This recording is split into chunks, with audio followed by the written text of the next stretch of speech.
Tanpa terasa saudara, saya masuk pada bagian yang ketiga ya. Dari firman Tuhan di bulan Januari ini apa saudaraku? The year to rise and shine. Sekaligus menjadi satu rema firman di tahun 2023 ini. Tahun untuk bangkit menjadi terang saudara. Dan di bagian yang ketiga ini saudaraku,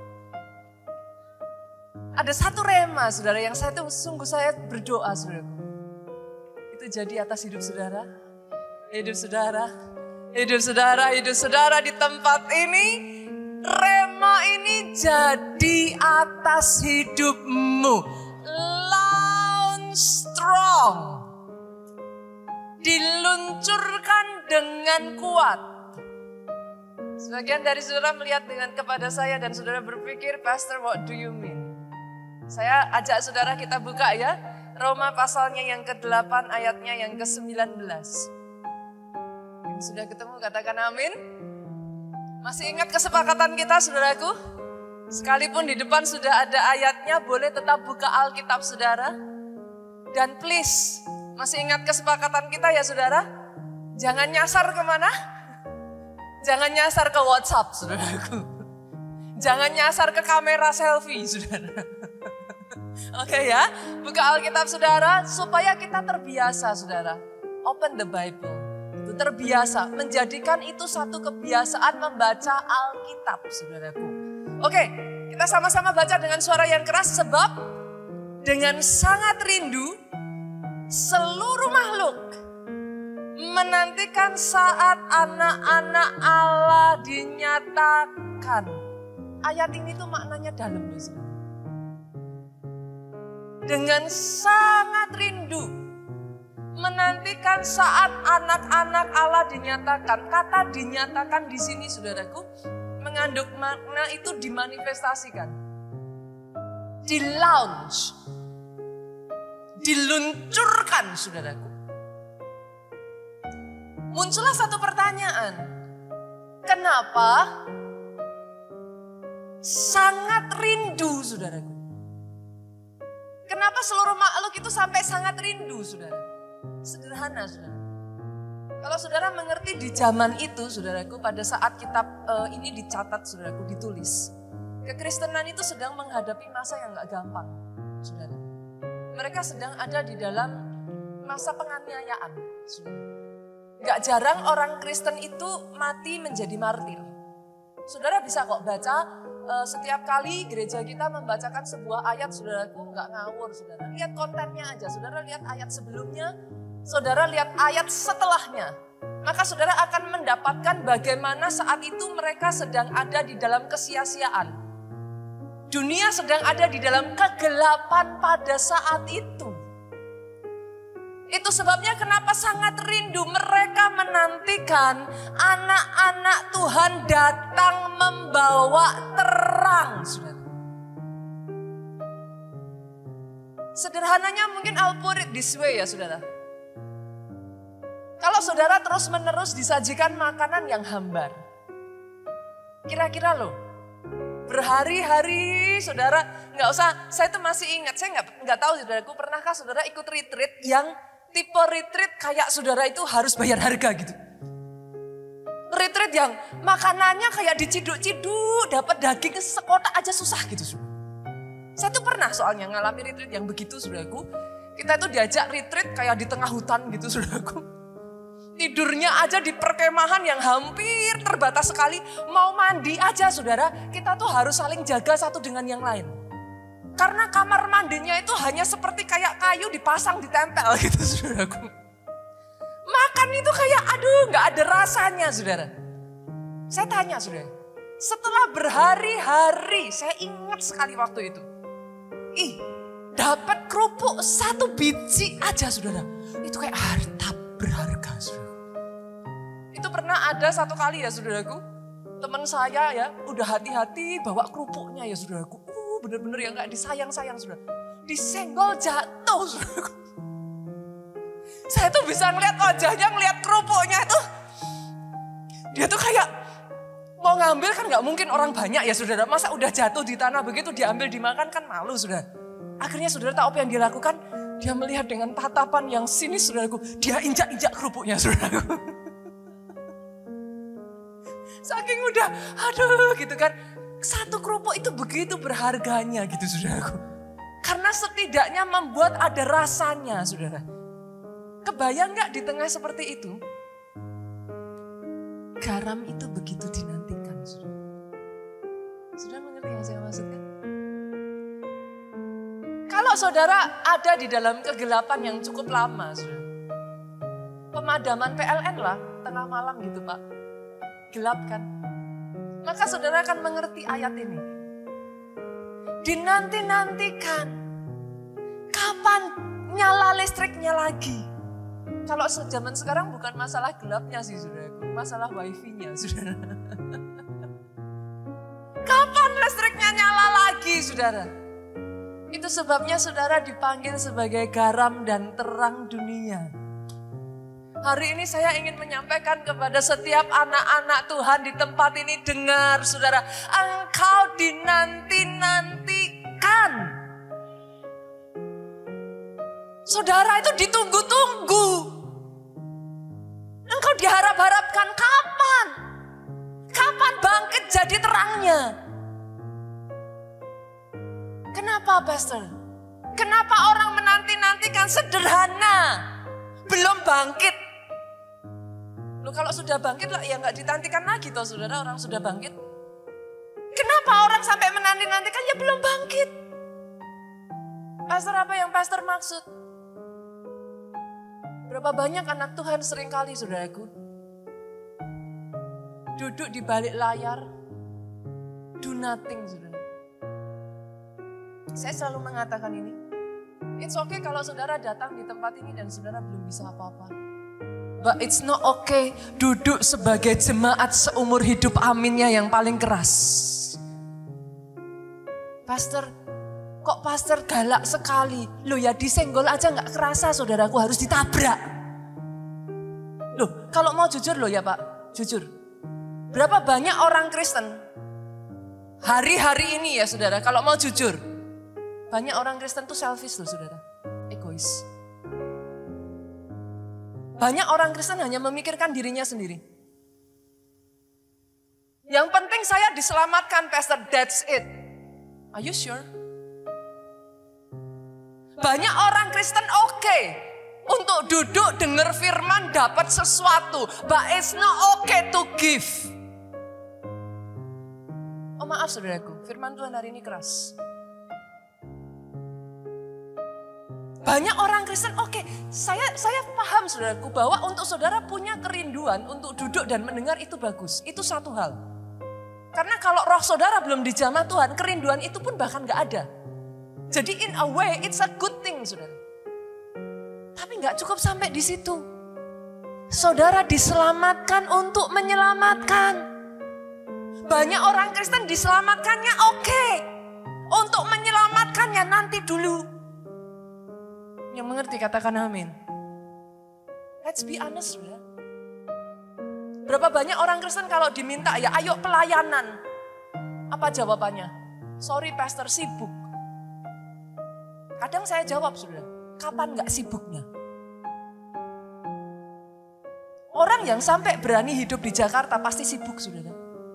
Saudara kalau gak kerja gak hidup kok di Jakarta ini. Beda dengan di daerah. Saya paham itu.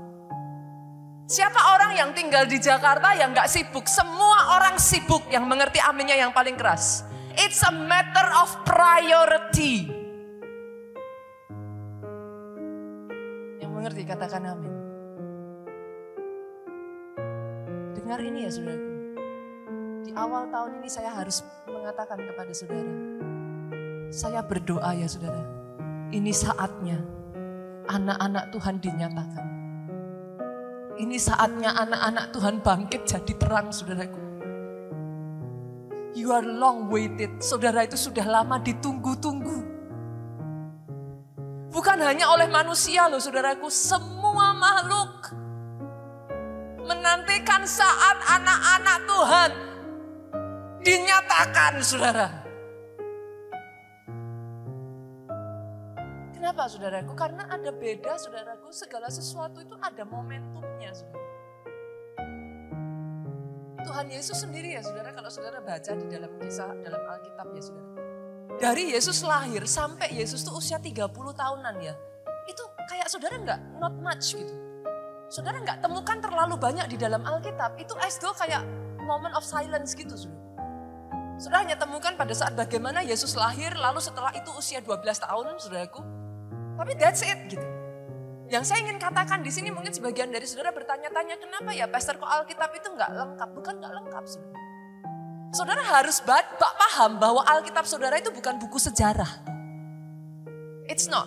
Jangan salah ya saudaraku. Alkitab bukan buku sejarah, sorry. Alkitab itu tidak ditulis atas dasar urutan waktu loh saudara. Jangan salah. Satu kitab dengan kitab lain bisa jadi tahunnya itu berbeda saudara. Jadi saudara harus paham. For everything there is a season. Ada momennya, ada waktunya. Itu sebabnya saya berdoa. Tahun ini jadi momennya anak-anak Tuhan di tempat ini. Bangkit menjadi terang. Saya tidak dengar amin yang paling keras. Dari IR1 Soho. Kalau mau tepuk tangannya yang paling meriah buat Yesus Tuhan kita.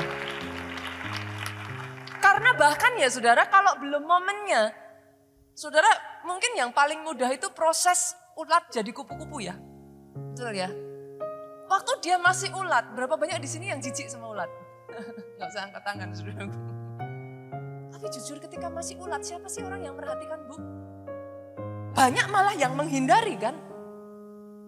Terlepas dari ya apapun itu saudaraku, jujur banyak orang yang jijik lihat orang ulat saudaraku. Bahkan dianggap sebagai hewan yang mengganggu. Tapi tunggu saudara, setelah dia berubah menjadi kupu-kupu. Little kids love to chase them. Anak kecil sampai ngejar. Saudara aja kalau lihat kupu-kupu, saudara bisa keluar dari mulut saudara. Cantik ya. Betul? Segala sesuatu ada momennya.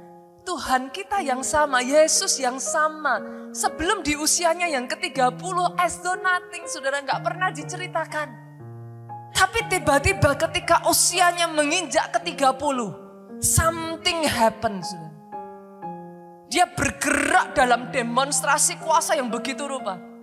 Yang buta melihat, yang tuli mendengar, yang mati dibangkitkan saudaraku. Tiba-tiba dimensi hikmat yang begitu rupa. Orang yang tadinya nggak tahu siapa Yesus, sekarang tuh kayak ngejar. Orang berebut pengen pegang Yesus. Orang pengen tahu seperti apa Yesus. Sakeus sampai manjat pohon. Pengen lihat yang mana Yesus. Orang sakit sampai dari atas atap-atapnya dilubangin, saudara turunin orang. Where is he? Selama 30 tahun itu saudaraku. Karena segala sesuatu ada momen dan ada waktunya.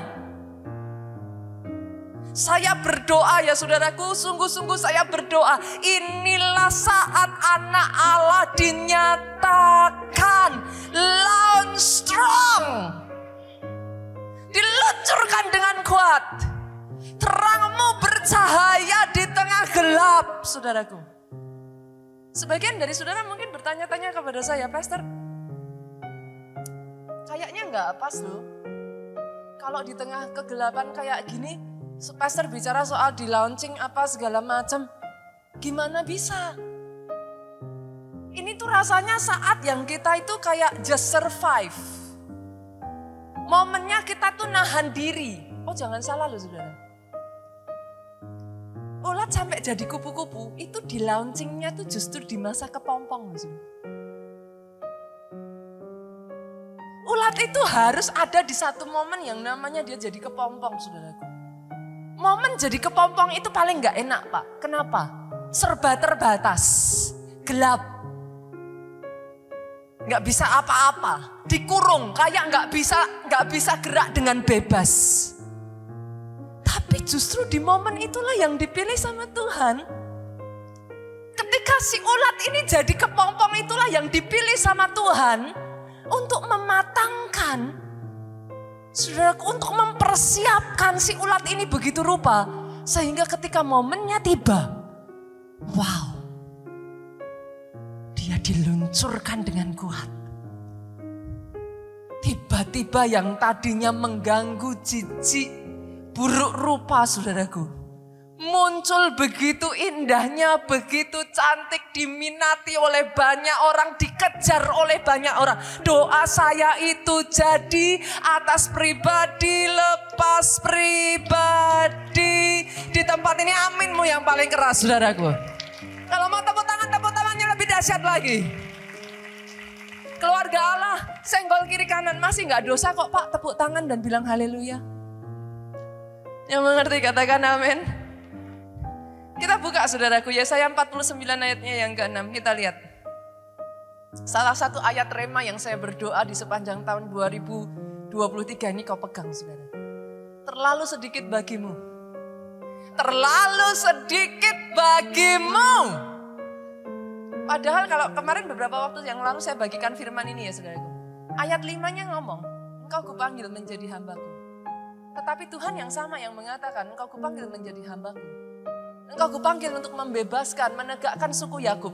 Tuhan yang sama di ayat yang ke-6 itu seperti kontra, dia ngomong, terlalu sedikit.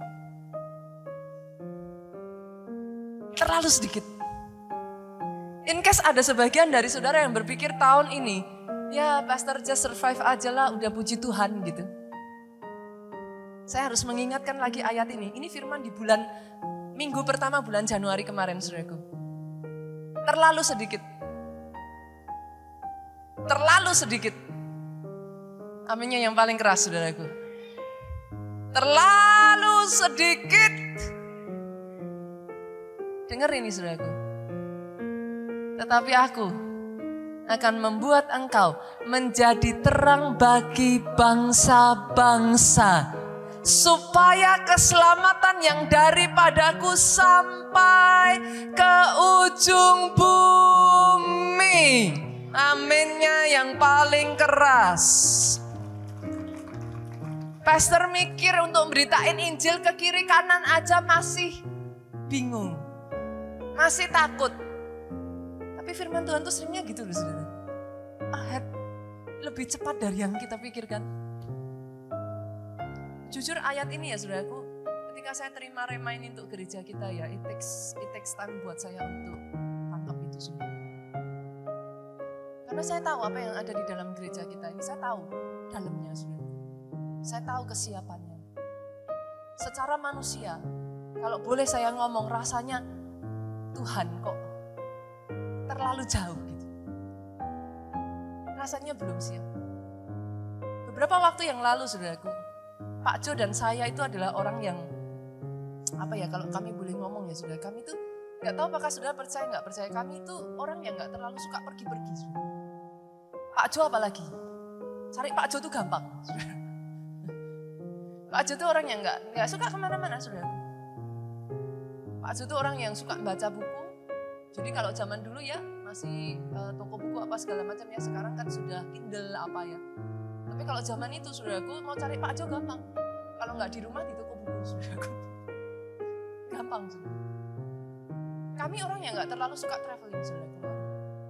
Dalam 1 tahun itu bisa dikatakan sangat jarang buat kami itu pergi sampai kemana-mana itu sangat ya terbatas lah saudara.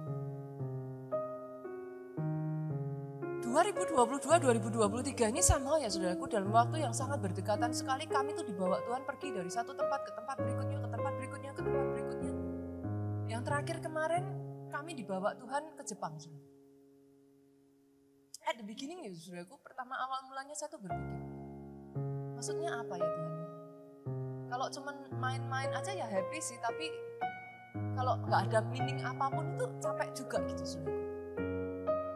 Saya tuh pertama nggak terlalu ngerti saudara, sampai akhirnya ketika kami di Jepang ya saudaraku, saya tuh berjumpa dengan orang-orang yang punya kerinduan besar di Jepang, nggak gampang saudara kekristenan bertumbuh. Orang-orang yang punya kerinduan besar dan mereka itu menginduk ke gereja keluarga Allah saudara. Mereka terus berupaya saudaraku memenangkan jiwa-jiwa yang dari yang tadinya benar-benar belum mengenal Yesus saudaraku. Orang-orang ini tinggal di Osaka saudara. Dan dari Osaka mereka harus ketemu kami di Tokyo. It takes like about 6 to 7 hours. Saudara. Mereka harus naik Shinkansen. Saudara. Jauh, saudara. Tempatnya jauh. Dari Osaka ke Tokyo, saudara. Saudara tahu ketika mereka jumpa dengan Pak Obaja,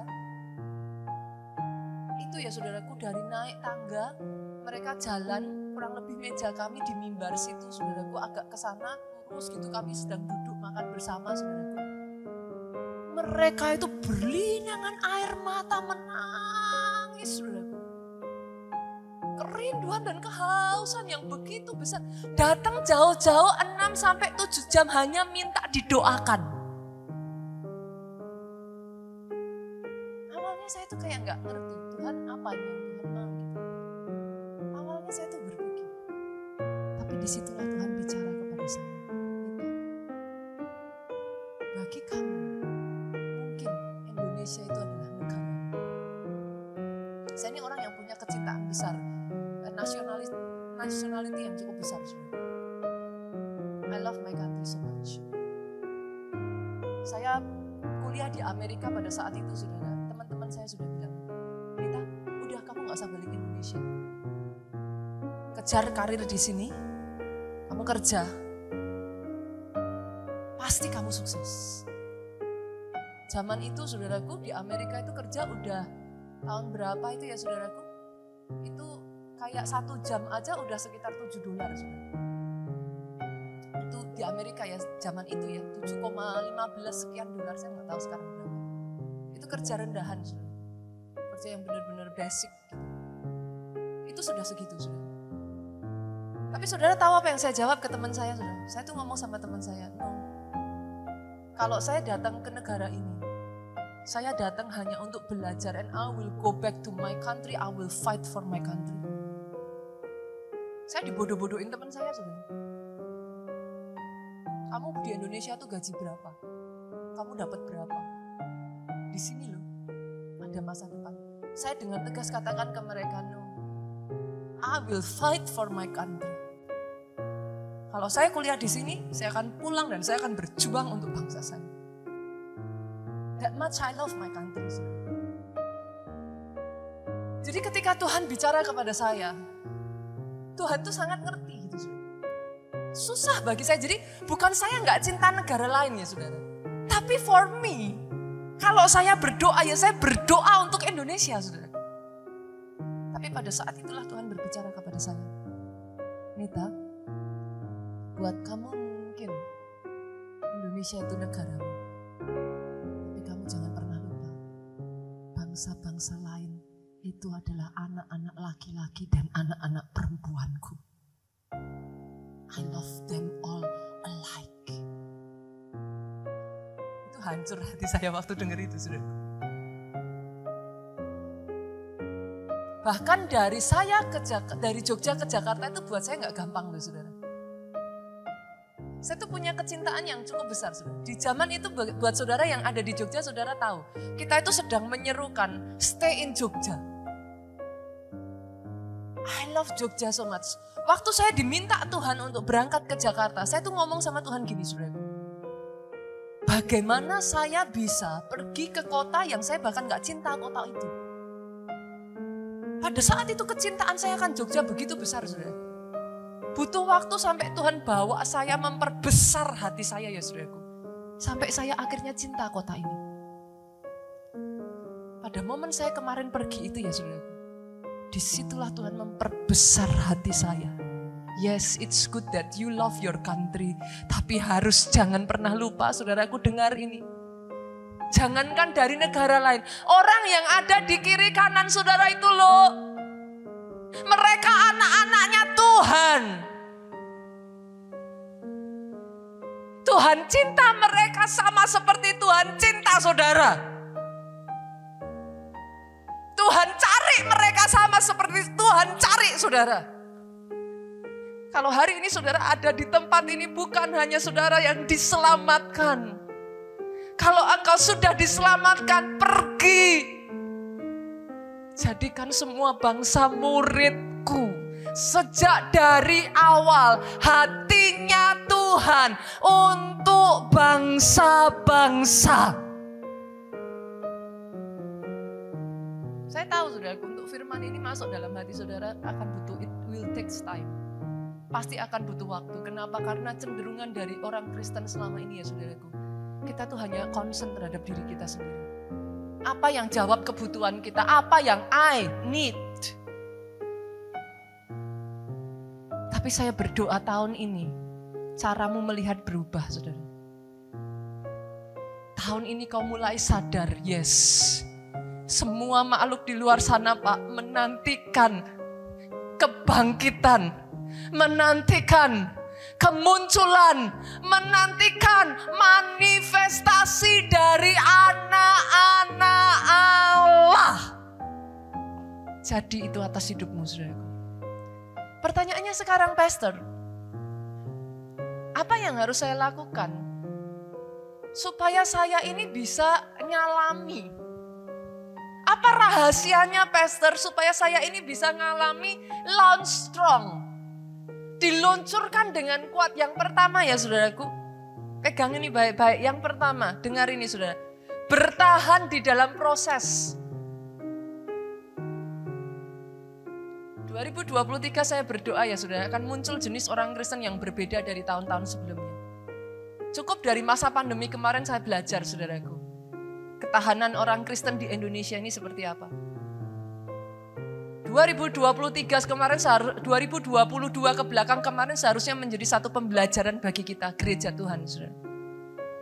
Tapi 2023 saya berdoa ya saudara, muncul orang-orang Kristen yang tahan di proses. Oh benar saudara, Yesus itu butuh 30 tahun loh saudara. Enggak sembarangan. Apakah saudara pikir ayat 6 dari Yesaya 49 itu bisa muncul begitu saja saudaraku? Enggak. Untuk ayat 6 bisa muncul, itu butuh ayat 1, butuh ayat 2 loh saudaraku. Enggak muncul begitu saja, kita buka yuk coba. Yesaya 49 ayatnya yang pertama sampai ayatnya yang kedua kita lihat. Apa bunyi ayat ini? Coba kita baca saudaraku. Dengarkanlah aku hai pulau-pulau, perhatikanlah. Hai bangsa-bangsa yang jauh. Sebenarnya ini ayat Indonesia saudaraku. Banyak hamba-hamba Tuhan mengartikan ayat ini itu untuk Indonesia. Tuhan telah memanggil aku sejak dari kandungan. Telah menyebut namaku sejak dari perut ibuku. Ayat kedua saudara. Ia telah membuat mulutku menjadi pedang yang tajam. Dan membuat aku berlindung dalam naungan tangannya. Ia telah membuat aku menjadi anak panah yang runcing. Dan menyembunyikan aku dalam tabung panahnya. Ia telah membuat aku menjadi anak panah yang runcing. Saya tanya, sampai jadi anak panah Pak, saya tanya, butuh proses gak? Oh butuh. Kayu itu harus dipotong dulu. Ada bagian dalam hidupmu yang Tuhan potong? Gak enak. Tapi kalau mau jadi anak panah yang runcing, harus dipotong. Setelah dipotong kayunya saudaraku, harus apa? Kalau orang Jawa bilang itu, apa saudara? Itu dibersihkan saudara. Itu gak bisa sembarangan, harus kalau orang Jawa bilang itu diseseti saudaraku. Saya gak tahu apakah saudara mengerti yang saya maksudkan. Kayu itu tuh harus dibersihkan saudara. Itu sakit loh saudara. Gak enak. Banyak orang mau dipakai besar, banyak orang mau sukses. Dibutuhkan orang yang punya ketahanan di dalam masa proses yang bisa dipakai sampai sukses. Karena kalau saudara nggak belajar untuk punya stamina, ketahanan ya, saudara boleh sukses di atas, cepat sekali jatuhnya. Nggak akan tahan lama. Kesuksesanmu nggak akan tahan lama. Sukses yang karbitan, sebentar muncul, sebentar hilang saudara. Tapi orang-orang yang bertahan di masa proses, dia harus dipotong, dia harus dibersihkan. Bukan hanya itu saudaraku, sampai runcing memangnya nggak harus ditajamkan saudara. Harus ditajamkan. Masa ditajamkan seperti itu nggak gampang. Bagaimana sebuah besi di anak panah itu bisa tajam? Digesek. Betul saudara? Berapa banyak anak Tuhan ketika gesekan nggak gereja-gerejaan lagi. Duh, jujur. Lah padahal kalau saudara mau runcing tajam harus digesek. Lah kalau dikit-dikit bilang udah, gak mau, gak usah. Pelayanan apa gak usah, nyebelin. Oh saya berdoa sungguh-sungguh ya pastor, ini khotbahnya kok hari ini kok keras gitu. Karena saya berdoa ya saudaraku, dari keluarga Allah muncul kekristenan yang kuat. Jangan sampai menghadapi pandemi seperti 2020 kemarin banyak yang rontok saudara. Gak bisa, bukan waktunya lagi. Harus orang yang tahan dibentuk, tahan diproses. Yusuf ya saudara, kalau masih jadi anak manja ayahnya, anak kesayangan ayahnya, dia gak akan bisa dipakai Tuhan jadi Firaun, jadi Perdana Menteri Israel, orang keduanya Firaun, membangkitkan saudaraku, bahkan memelihara bangsa yang besar. Gak bisa. Dia hanya akan menikmati aja, jadi anak yang dimanja, anak kesayangan. Enak saudara. 13 tahun loh saudara, dari Yusuf dapat mimpi, sampai janji Tuhan itu terjadi atas hidupnya. 13 tahun itu dia dipenjara, dia disalah mengerti, dia jadi budak. Seorang anak manja kesayangan ayahnya yang paling diperhatikan dan paling diberikan semua yang terbaik. Itu rasanya kayak apa saudara? Salah satu proses yang paling gak mudah dalam hidup saya ya saudaraku. Pertama kali ketika orang tua saya meninggalkan saya di kuliah saya di Amerika saudara. Itu seorang anak manja. Papi saya saudaraku memperlakukan 3 anak perempuannya itu seperti princess. Saudara. Saya pernah ceritakan ke saudara. Kami itu gak pernah boleh pegang colokan listrik saudara. Jangan harap. Saya tuh baru mengerti arti rice cooker itu umur 12 tahun. Saudara sekarang tertawa ya. Saat itu tuh saya sampai diketawain teman-teman di kelas saudara.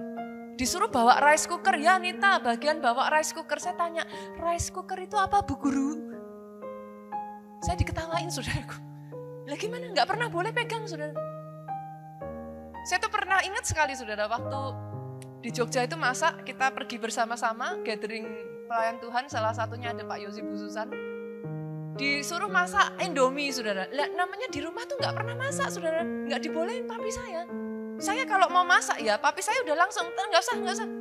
Papi saya yang gorengin, papi saya yang nyiapin, papi saya yang memastikan sudah. Saya tuh nggak pernah diizinkan naik sepeda sudah. Kemana-mana nggak pernah diizinkan boleh jalan kaki. Nggak pernah di rumah disuruh bersih-bersih. Papi saya membesarkan 3 anak perempuannya itu seperti princess sudah. Kami dimanjakan. Pertama kali saya pergi ke Amerika itu nangis darah saudara. Kamar harus bersihin sendiri. Gak ada yang masakin. Cara masak rice cooker aja pertama masak gosong saudaraku. Tengah dingin-dingin lapar saudara mau makan gak ada apa-apa yang dimakan. Itu nangis saudara. Kalau saudara mau tahu ya, pelayanan yang paling berat buat saya bukan di Jakarta tapi di Jogja. Itu masa di mana saya dan Pak Jodo dibentuk habis-habisan. Anak yang manja ya saudaraku, pulang dari Amerika merasa wah punya pendidikan, merasa wah. Sampai di Jogja saudaraku turun khotbah saudara, dikasih salam jemaat ngomong, minggu depan tolong khotbah yang lebih baik lagi ya Bu. Ada waktu-waktu saudara kami terima surat kaleng saudaraku, isinya cacian, makian, tulisan kebun binatang semuanya saudara. Itu masa yang gak mudah. Tapi kalau saudara tidak belajar bertahan di masa proses, anak panah itu tidak dibentuk, dia tidak akan pernah bisa diluncurkan. Saya berdoa ya saudara, sungguh-sungguh ya. 2023 ini jadi momen launchingnya Tuhan. Ada anak-anak Tuhan. Sama seperti Yoel 3. Itu dikatakan di sana saudaraku, tempalah mata bajakmu menjadi pedang.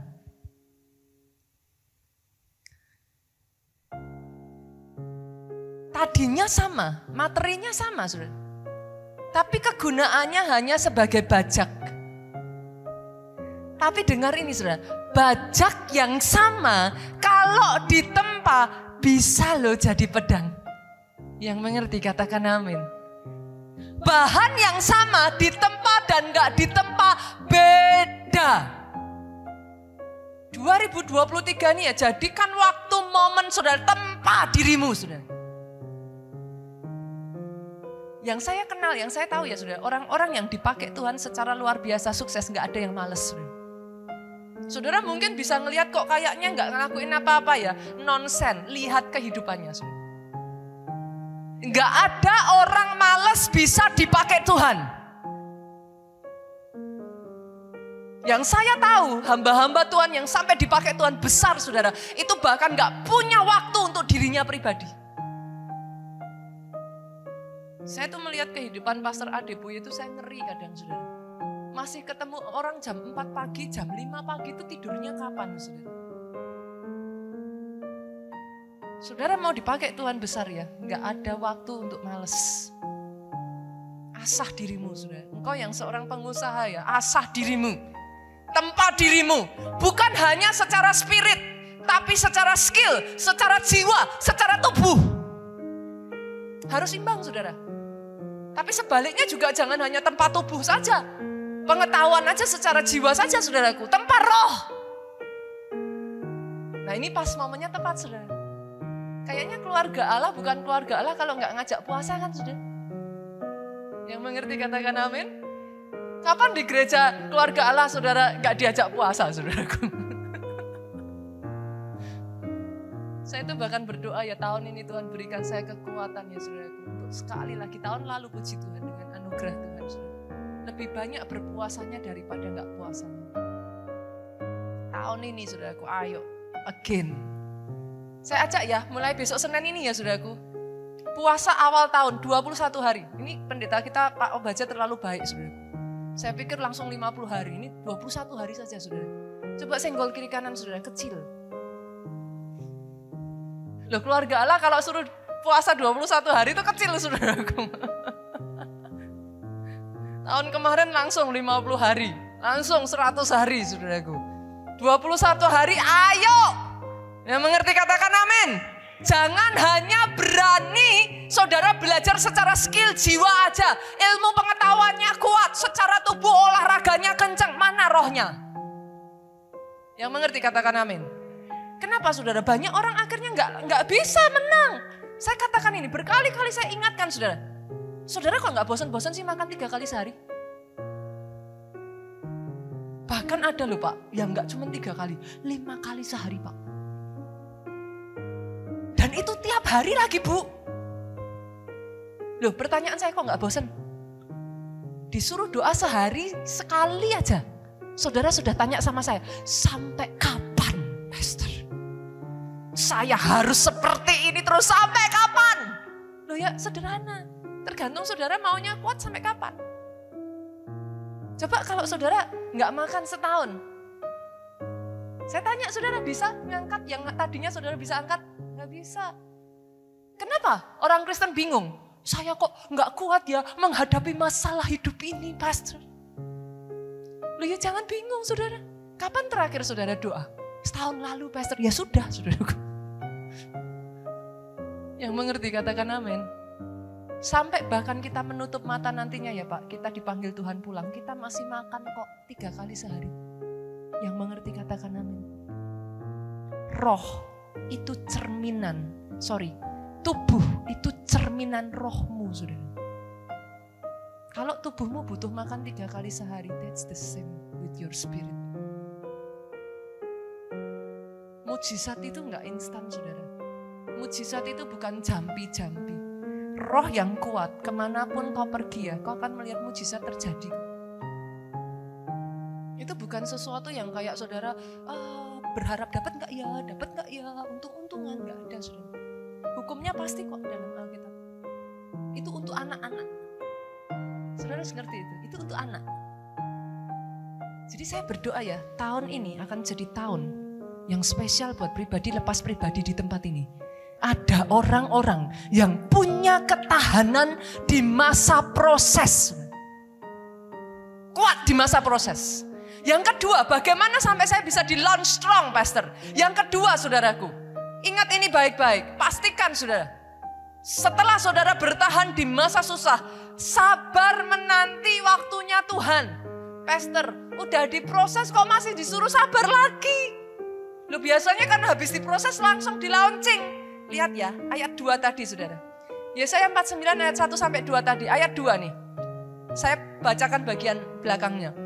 Ia telah membuat aku menjadi anak panah yang runcing. Sudah jadi anak panahnya, saudaraku? Sudah ya? Setelah jadi langsung di launching atau diapakan? Baca sama-sama yuk. 2, 3. Dan, nah loh, menyembunyikan aku dalam tabung panahnya. Ini kan saudara berpikir, udah dibentuk, udah diproses, udah susah. Saatnya saya siap, Pastor. Tunggu. Disimpan di tabung dulu, saudaraku. Kenapa?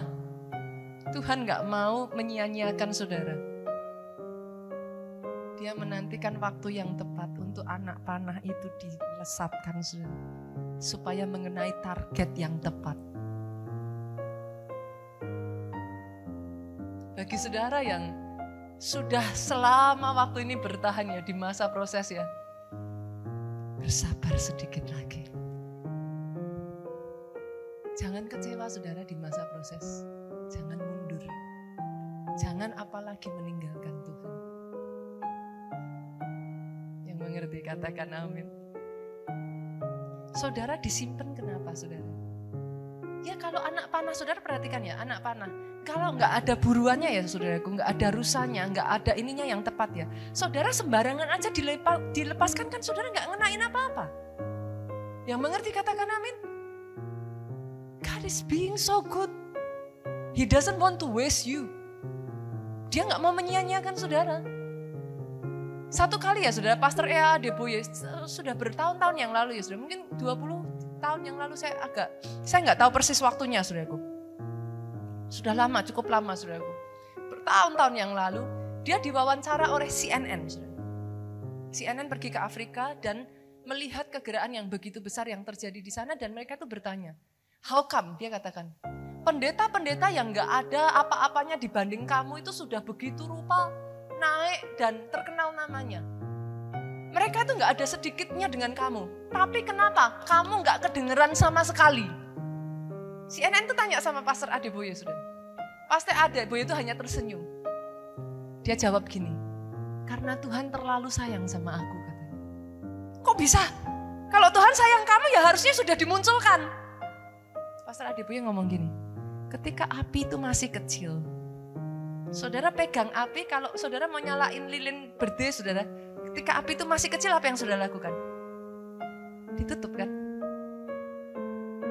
Kenapa? Supaya aman, supaya nggak mati, supaya yang nyalanya kecil itu bisa kuat dulu, sampai akhirnya baranya itu jadi besar. Tapi setelah baranya besar, bisa tangan saudara tutupin terus? Terbakar. Saudara mengerti yang saya maksudkan? Ada kalanya ya saudaraku, Tuhan itu masih simpen, bukan karena Tuhan nggak sayang, justru Tuhan kenal saudara. Dia mau pastikan apimu itu kuat dulu. Dia jagai begitu rupa. Jangan sampai begitu angin itu bertiup, api itu cepat padam. Dia pastikan begitu rupa. Akan tiba waktunya saudaraku, nyalanya begitu besar. Akan tiba waktunya saudaraku, api itu menjadi terlalu kuat. Dan tidak ada tangan yang bisa menutup api itu lagi. Saya berdoa ya ada orang-orang di sini yang bersabar menantikan momentumnya yang dari Tuhan. Jangan kecewa, jangan ragukan rencana Tuhan, jangan pertanyakan rencana Tuhan. Jadi orang-orang Kristen yang mengenal Allahnya. Itu sebabnya ya saudaraku Daniel berkata, orang yang mengenal Allahnya akan kuat dan bertindak. Kenali Tuhan. Jangan gampang kecewa sama Tuhan. Yang ketiga, yang terakhir saudara. Bagaimana saudara bisa di launch strong. Diluncurkan dengan kuat. Yang ketiga saudara. Dengar ini. Siap sedia ketika waktu Tuhan itu tiba. Saudara mungkin bingung sama saya, pastor saya udah siap terus dari dulu-dulu juga udah siap terus. Tapi kok belum juga waktunya tiba, jangan salah saudara. Kadangkala kita berpikir kita sudah siap, tapi kita gak siap. Masih ingat Yusuf saudara? Pernahkah saudara berpikir, memangnya ada yang tahu kapan Firaun bermimpi saudaraku? Pernah kepikiran gak saudara? Loh kita tuh gak pernah tahu loh Pak. Firaun kapan mimpinya, kapan dia panggil, itu gak ada yang tahu loh saudara. Tapi Yusuf itu sudah mengasah dirinya sejak awal saudara. Dia menjaga hidupnya sejak dari awal. Dia gak ngelihat kapan Firaun butuh, baru dia berubah. Dia jadi baik. Nanti pastor, saatnya kalau sudah butuh kan aku siap. Gak ada gitu saudara caranya saudara. Yusuf tidak pernah tahu kapan Firaun akan panggil. Kebayang gak saudara? Pada saat Firaun panggil, kalau Yusuf gak siap, dia dipanggil, disuruh mengartikan mimpi Firaun. Dia gak bisa Pak, lewat momennya. Yang mengerti katakan amin. Sama seperti Daud. Kan gak pernah tahu toh saudara kapan Goliatnya datang. Dalam hidupmu kau tidak akan pernah tahu. Kadang momen di saat Tuhan mau mengangkat engkau adalah momen Goliat bagi Daud. Momen Firaun bagi Yusuf. Itu Firaun udah bilang, kalau nggak ada satu orang pun yang bisa mengartikan mimpiku, bunuh semuanya. Saudara mau lihat dari sisi mananya nih? Banyak orang Kristen ngelihat dari sisi, wah habis sudah. Wah ini bahaya ini. Tapi saya berdoa di sini ada orang-orang yang melihat itulah momen Tuhan launching hidupmu. Dibutuhkan Goliat untuk membawa Daud, saudaraku. Dibutuhkan Firaun untuk membawa Yusuf. Tapi pada saat itu datang, saudara ngelihat dengan cara bagaimana? Banyak anak Tuhan ngeper hatinya mundur, saudara. Bukan Tuhan gak menggenapi janjinya, momennya terlewat, saudara. Kenapa? Sesederhana, gak siap. Gak siap. Saya tuh belajar dalam hidup saya ya saudara. Dulu saya gak sadar saudara. Ternyata sejak dari saya kecil Tuhan itu sudah persiapkan saya. Pertama kali saya berkhotbah saudara. Kalau saya ingat-ingat lagi ya saudara. Saya tuh pertama kali berkhotbah itu mungkin usia 14 tahun saudara. Sebagian dari saudara berpikir ya. Kok tiba-tiba gitu kan. Gak ada yang tiba-tiba saudara. It was since I was 14 years old. Tapi gak ada orang yang lihat. Saya hanya khotbah kepada anak-anak sekolah minggu kecil-kecil. Saya khotbah di mana? Komsel. Anak-anak remaja, saudara. Gak ada yang lihat. Saya tuh masih ingat ya saudara, saya tuh bersyukur saya bersekolah di salah satu sekolah yang mengajarkan kepada saya bukan hanya ilmu teologi. Tapi mengajarkan kepada saya ya saudara, karakter. Saya punya guru saudaraku, salah satu guru saya yang mengajarkan saya ya saudara. Sekarang ini sudah mungkin usianya udah 80 tahunan. Ini guru ya saudara, kalau masuk, murid-murid itu standing ovation saudara. Ini guru ya, yang di tengah pagi buta orang jam 7 ngantuk-ngantuk baru bangun tidur harus sekolah ya. Denger dia ngajar bisa nangis kok saudara. Ini salah satu guru favorit saya. Ini orang yang bisa dikatakan tuh apa ya, saya gak bisa ngomong sama saudara. This is the first, mungkin salah satu dampak dari, bukan aliran ya saudara, cara saya berkhotbah itu saya belajar dari orang ini. Saudara tahu satu ketika ya dia berjalan pulang dari mengajar dan saya kejar dia saudaraku. Saya tanya sama guru saya ini. Saya panggil namanya Lenny. Lenny, apa rahasiamu sukses mengajar? Saya bilang. Apa rahasiamu? Sudah tahu apa yang dia katakan? Aku tuh sudah ngajar lebih dari 30 tahun, dia bilang. Tapi sampai detik hari ini, setiap pagi sebelum mengajar, aku selalu datang 1 jam lebih awal untuk mempersiapkan lagi semuanya. Sekalipun aku sudah mengajar 30 tahun berturut-turut bahan yang sama. Itu itu saya kaget waktu dia bilang itu, saudara. Gembala sidang di gereja tempat saya belajar itu, saudara, selalu berkata seperti ini. There was a moment, dia bilang. Pada saat saya belum diluncurkan, every single day saya tuh akan khotbah seperti orang gila, katanya. Di depan cermin di mana tidak ada seorang pun yang melihat saya. Sampai di satu momen,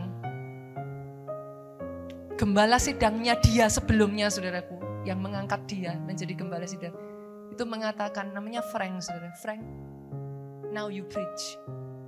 Dia bilang, saudara, kalau saat itu aku tidak mempersiapkan diri again and again every single day, pada saat gembalaku ngomong, now you preach, I will not gonna be ready. Yang mengerti katakan amin. Para pengusaha, persiapkan produksimu. Persiapkan orang-orang yang ada di bawahmu.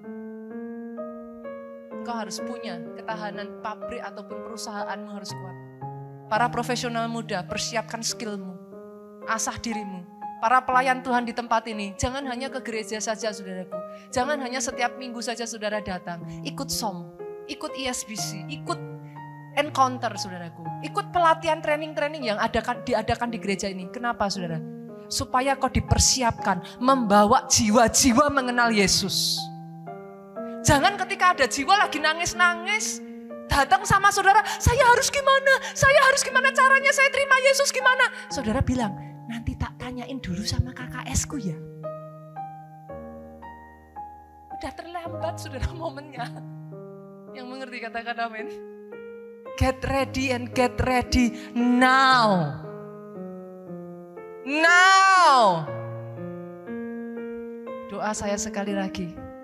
Para pemain musik silakan. 2023 jadi tahun di mana anak-anak Tuhan dimanifestasikan, diluncurkan, launch strong.